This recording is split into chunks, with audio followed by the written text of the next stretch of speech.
So, thank you, Hanah. Not surprisingly, I like a lot of what you had to say. I want to challenge you a little bit on the second to last study that you presented. So, the individual moral differences conventional. discussed. Yeah. Okay, yeah, everybody always has something to say about moral conventional. Yeah. I have something to say about moral conventional, but I'm not going to say it. Instead, I want to talk about disgust. So not to take anything away from John and his pioneering efforts, but when you said the height disgust scale 94 is one of the best measures of individual differences, if best is measured in terms of... I meant best as in awesomeness. Yeah. Particularly. In terms of entertaining features, I agree with you. Yeah. In terms of construct validity and reliability, no. And in fact, Wunmi Olatunji has worked pretty hard to try and save it, and as you know, his own efforts have only been partially successful. It is a really crappy measure of disgust sensitivity. I dispute with you on that point. Well, it's particularly poor for the purposes to which you put it, because it has questions like homosexuality is wrong. It has questions like I would be uncomfortable walking through a graveyard. Those can be interpreted in terms of moral and conventional, respectively. Without seeing the by-item correlations, I would worry that what you have is a scale that is measuring how strongly people feel about conventions being correlated with an experimental task that measures how strongly they feel about conventions, and that you aren't actually measuring a correlation between disgust sensitivity and moral versus conventional reasoning. Yeah, that's a good point. I think that's something I'll have to look at. So I would suggest that Bumi's point was more that there are some subtleties in scale design. I think one of his point was that it doesn't have 7 different subscales. I think you're asking again a specificity question. So is this about disgust? At the time that we did this was the scale that was available, but using other measures of just general negative emotional response was an attempt to get at that. And actually you see that things like neuroticism are not actually correlated all that highly with disgust sensitivity. Whether there's some measure of social convention of your tendency to respond to social convention, I don't know if anybody has developed a questionnaire like that, but I think I have been reluctant to look at the items because Bumi says not to look at the items, they're not a reliable scale, but I think within that it would certainly be interesting to kind of explore around and see what's going on. Yeah, especially the ones that have the greatest face validity. So there are things like seeing someone stick a fish hook through their finger. Yeah, right, I feel bad when I smell vomit. Yeah, so there's no moral/conventional dimension to those items. Yeah. And if those correlate, then I'm more persuaded than taking an overall measure. Yeah, that's a good point. So kind of picking up on that a little bit, but accepting for the moment that the height scale you used did measure disgust in a useful way. I thought it was really interesting how it correlated with objections to what you typically call conventional breakages with conventions. So it got me thinking about the links in other literature between conservatism and authoritarianism and disgust proneness. Mediated by disgust. Right. And I just kind of wanted to hear your wild speculations or thoughts about the role of disgust in modern human sort of manifestations of, you might say, social rigidity, maybe? Which is in a similar universe as morality, but it's a bigger thing. What do you think about that? Yeah, well, that's a question about mechanism, which I think is a really good one. And I've actually been collaborating with a personality researcher in Toronto who's very interested in conscientiousness.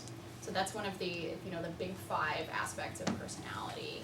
And conscientiousness is a really interesting one to him because it predicts all these important things like your SAT scores and how much money you're going to make and how long you're going to live, but nobody knows exactly what it is. And it turns out that conscientiousness is one of the few things, or disgust is one of the very few things that's strongly associated with conscientiousness. And especially, so conscientiousness has 2 facets. One is industriousness, so you get things done, you don't leave tasks unfinished. And the other one is orderliness. So I like my room to be kind of neat and things in order. And that is very strongly associated with with disgust. And it's not just that the items are like, I don't like dirty stuff. It's like, I like to be neat and organized.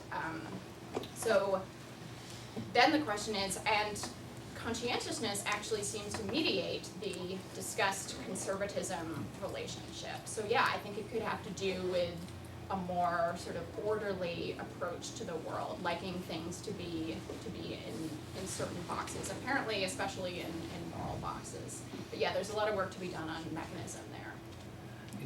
I'm going to try to sneak in one more quick one. So in the third study in the series from the science paper, it was interesting to note that unsurprisingly anger was important in the reactions to the ultimatum game, but disgust was more important in that particular DB. And you've referred throughout your talk to the kind of how you're not denying there's an important pathway through anger and probably other emotions, and moral outrage and things like that. So just wondering what you think about the notion that using an ultimatum game may be particularly relevant to disgust because there's aspects of the task that parallel being offered something. Yeah, and that's something we say, although I disagreed with my advisor about putting this into our paper, I thought it was too flowery. He says that you're rejecting that offer like you would a spoiled food. And yeah, I mean, I think that's where the rejection part comes in. This is something that you have the opportunity to reject, and that's a useful thing to be able to do. I mean, you get anger as well, so obviously there's a little bit of a tension in the ultimatum game. Right, and I'm not surprised you get anger too because there's also an element of punishment. Yeah. And well, you get nothing. So that would be salient and implicate anger as well. I just wonder if you've considered a follow-up that turns that around and comes up with a DV that's more applicable to anger than it is to disgust. I bet you'd see those lines, you'd still see disgust, but maybe anger would be more important for certain kinds of moral transgressions. Do you think? So there is work showing a sort of a replication and extension of the Levitt-or-Levy work by Simone Schnall's group in Cambridge, I think she is now, where she looked at whether people are showing this response to different kinds of transgressions. And the one that really came out was fairness.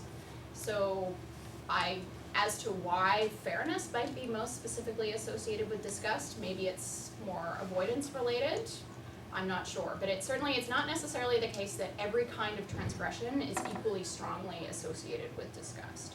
And Sendry Hutcherson and James Gross have also done work to show that one of the questions I have been interested in is what are the kinds of transgressions that are more associated with disgust versus anger? And although I haven't had a lot of luck teasing them apart, Sendry showed that you are more likely to be disgusted by a transgression that affects someone else than you.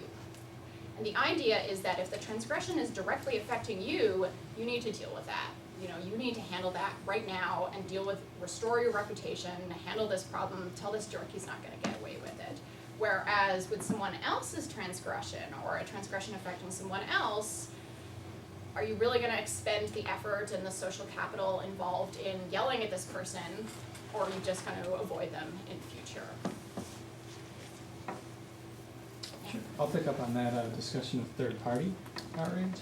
So you began your talk by bringing up third-party morality, right? It's this kind of uniquely human component of a social organization.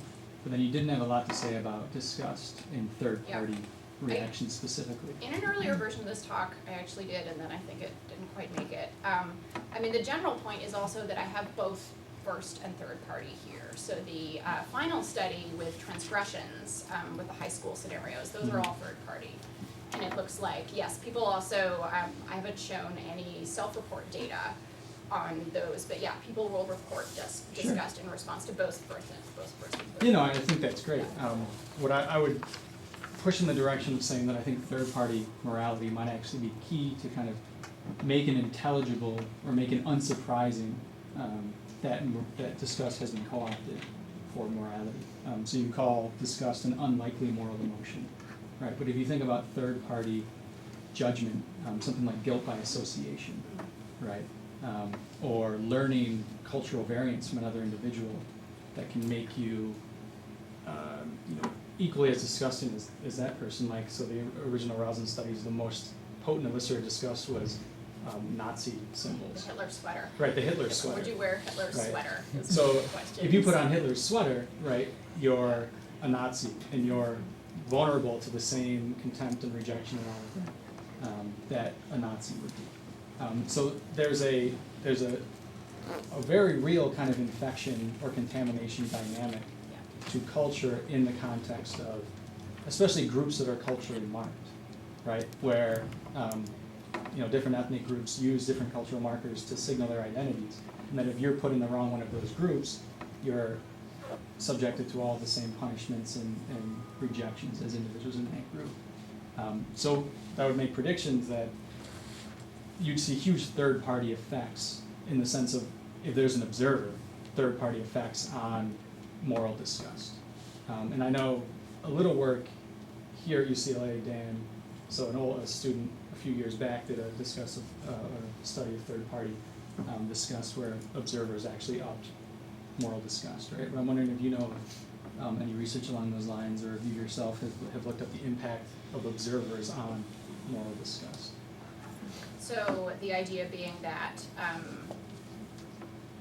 there being a group of observers would cause everyone to feel more moral disgust? Well, the or function of withdrawal is to avoid specifically contamination? avoiding image Yeah. infection or cultural contamination. or Yeah, something I like that. don't know, I really like that idea. I don't know, this idea of contamination, everybody puts it at the beginning of their talk and says how important it is. Mhm. It's very poorly studied, and we don't know what contamination is other than some of the work Paul Rosen did 20 years ago. I think that's definitely a possibility. I think another interesting possibility is something that I didn't mention is self-disgust. So if you think about hitting the old lady in the dark alley and stealing her purse, what do you feel? I mean, you feel things like guilty and ashamed, but maybe also disgusted. So it's possible that self-directed disgust is also regulating your emotion. And that would be physical disgust. Yeah, it's pretty gross if you eat something dirty and get yourself contaminated, but me eating it is much more potent. Or becoming contaminated. I want to avoid being tarred with the same brush. I see myself becoming contaminated. I'm not sure I'd grant you that contamination is the reason for moral disgust, but I don't have any evidence to support that. But I think it's definitely one of the interesting parts of the package that comes along with disgust. Whether it's just along for the ride or whether it's causing the co-option is almost a moot point. It's neat that it's there and it's having this effect, Yeah. the kind of spreading taint. I would think of it as a kind of functional potential that's there in disgust that makes it useful in the domain of reputation regulation. Yeah, right? exactly. You never mentioned anything about sex differences. Could you tell us about who your subjects were and if you found any sex differences in these relationships? Yeah, they're a typical undergraduate psychology sample, so they're probably about 75% women. This being Toronto, they're very ethnically diverse, which is lovely. I don't usually worry too much about sex differences, and I think that if I remember, the sex differences in moral disgust are much weaker than the sex differences in physical disgust. So if I had to make a prediction about what my data would show, I'd suggest that in the moral domain, the men and women are going to be about equal, whereas if you look at the physical disgust, the women will be feeling it more strongly. And why is that? Good question. I mean, Dan has done a lot of work on women and physical disgust, and that being related to differences in the threat of infection to women, ovulation effects. Yeah, I Immune regret having response? published that claim. That Okay. is. Well, I'm going to attribute it to you. No, I mean, so what is correct is that disgust sensitivity is influenced by progesterone levels because progesterone reduces the ability to fight off pathogens. Right. And so. But I also extended the claim, as you correctly said, to saying this explains sex differences, and that's completely wrong. I have another explanation, but Okay, that's. well, so I think the larger point is that there's definitely a differential threat to men and women in the physical domain, but maybe not in the moral domain. I mean, men and women would be just as vulnerable to being cheated or ripped off in the moral domain. But the balance between aggression and disgust in the ultimatum game, you don't find any differences in that? My data can't pull apart, so one of the limitations of the ultimatum game is that aggression and withdrawal are confounded. So the response is either to take it or aggress in a way. I think that's a really interesting question that I'm not able to pull apart with these data.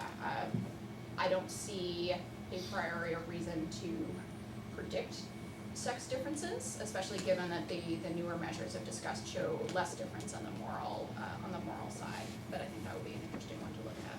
So just to follow up on that, you might ask the same question with regard to anger.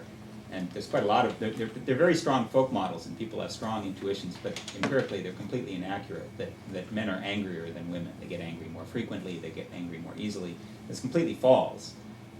So the sexes are essentially equivalent. If anything, women get angry a little bit more easily and a little bit more frequently than men do, at least in Western populations. The differences are in what people do when they're angry. So when men are angry, they tend to have physical confrontations with the targets of their anger. And when women are angry, they tend to solicit social support and denigrate the reputation of the target, right?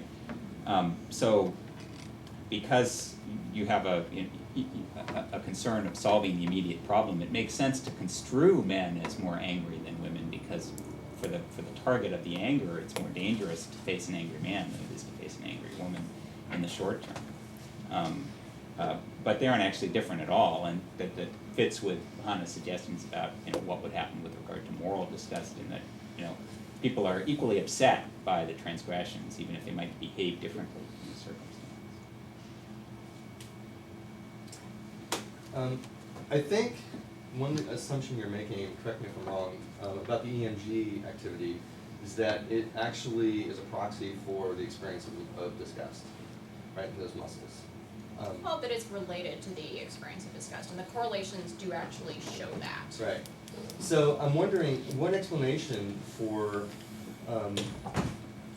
how disgust manifests differently in these different kinds of social judgments as measured by EMG is that the facial muscles are actually have undergone selection for communicating something that is not necessarily related to the experience that might be induced by a physical stimulus, for example. And if you've thought about the role, the communicative role of those muscles, rather than the classic Ekman position is that you're broadcasting information for free, but it's probably more likely the case that there's been selection for signaling that in particular contexts. Well, I mean, as I mentioned, in this case, it's highly correlated with the subjective experience. I don't think that all emotional facial expressions are the same. So Adam Anderson in Toronto, my advisor, has done some work showing that. So if you go back to Darwin's original idea was, where do these specific patterns of facial expression come from that are then used for communication later on? If they were just for communication, then they could be arbitrary, any old configuration. But what's interesting about the disgust expression is that it actually has an immediate adaptive function. So when you make the disgust expression, when you wrinkle your nose, you decrease the volume of your nasal cavities. You decrease how much air you breathe in. You close your eyes so that you're not getting guck into it. In contrast to the fear expression, where you open up your eyes and your mouth and your nose, and your eyes actually move more quickly, and your acuity goes up. Sensitivity goes down, acuity goes up. So disgust has this root in the physical world that may be something like smiling or the anger expression are really heavily communicative. So we like to think of the disgust expression, I don't know if you looked at the axes of my EMG data, but the smallest EMG responses were in the social domain. So these are very weak responses, and we like to think of it as being, it's triggering sort of a vestigial facial reaction that had to do with oral rejection, and it's come along for the ride. It could certainly be doing signaling as well, but I think it's as much that it has come along with the package of things that go I with mean, disgust. a little follow-up, I was interested in when you measured the EMG, you didn't measure it during the later trials? How come? It's measured, but we didn't analyze that part. Uh-huh. Mostly because we were interested in that first response to how fair are you gonna be? Because you might expect it to be highly activated when you're actually making the decision, not when Yep. you see the offer. Yep, that's a possibility as well. We actually haven't analyzed those data.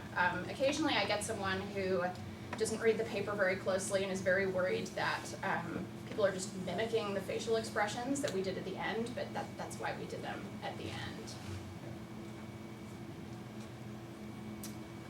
I'm not quite familiar with this part of literature, but I do know at around which age the kids are showing such distinct reactions, or Yeah. is that perhaps more social resource or more like naturally evolved reaction?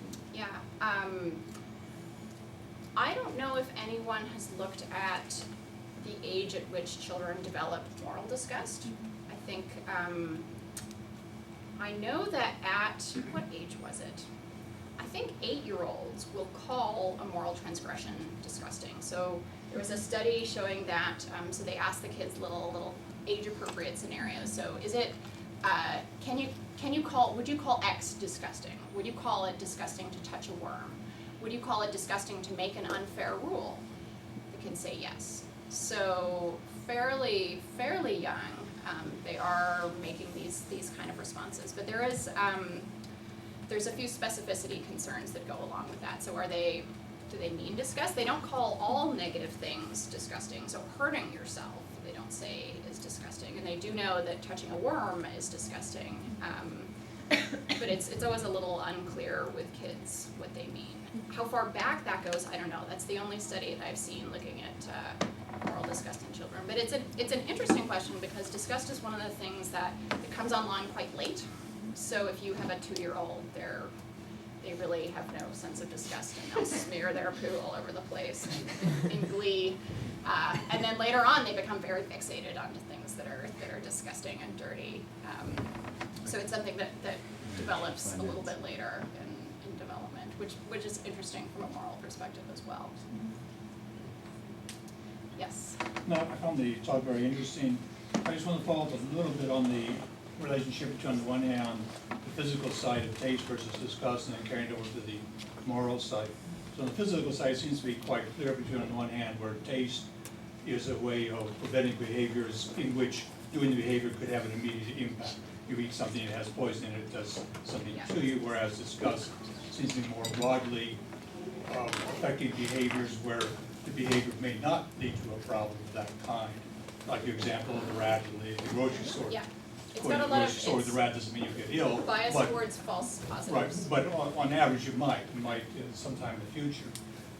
That seems to carry over quite well. I think that's what you were saying over in terms of the moral area between the authority versus the general sense of morality, in the sense that authoritative rules are somewhat similar to questions like taste, in which there can be an immediate response. That is to say, the authoritative person can punish you for violating the authoritative rule.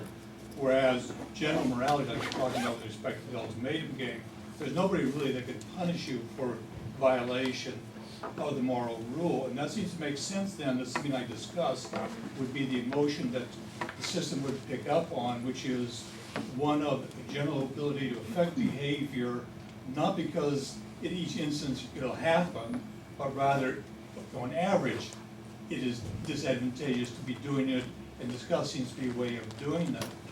If that's the case, then there ought to be sort of a partitioning of let's say, moral behaviors with respect to the question, to what extent is it that violation of that morality can lead to immediate punishment? To what extent does it lead to, for example, my ability to do something about it immediately? Or to what extent is it something that's more nebulous? It's not good to be doing it, but it's not sort of obvious in an immediate sense. I'm thinking like, for example, if somebody cuts in line, I get angry. I don't feel disgust, but I feel angry because I can do something about it. I might choose not to, Yeah. but it's a situation where I can do something, I can tell them, you cut at the line, don't you see there's a line here, change their behavior. Would that be sort of a useful way to sort of approach it, is to sort of try to partition out the morality side in terms of what are the consequences of the violation of the morality, and does that map into the kinds of emotions that get associated with it, where we have some knowledge about those emotions from the physical side in terms of sort of their parameters, in terms of how what they're doing to behaviors. Yeah, I think that's very interesting, and something I have tried to get at. So this question of when are you going to feel disgust? And I had the idea, like you, that when you have the power to do something, so to say something to the person who cuts in line in front of you, you're more likely to be angry. You could do something about it. It's approach motivated. If it's the boss who cuts in line at the company cafeteria, you can't really do anything, so maybe you would be feeling both anger and disgust, so looking for a more passive way to get back at that person. I didn't have any luck with that hypothesis. I haven't tried it since my attempt to get at that. I mentioned the person I know who has had a bit of leverage is that work by Sindri Hutcherson, showing that you're more likely to feel disgusted by transgressions that happen to other people than to yourself, because you need to deal with transgressions that happen to you right away. Other people, why don't you just avoid this third party who's trouble? But I think, yeah, looking at the social consequences of these emotions will be very important. Sorry to put an end to this interesting discussion, but we're out of time now. Thank you.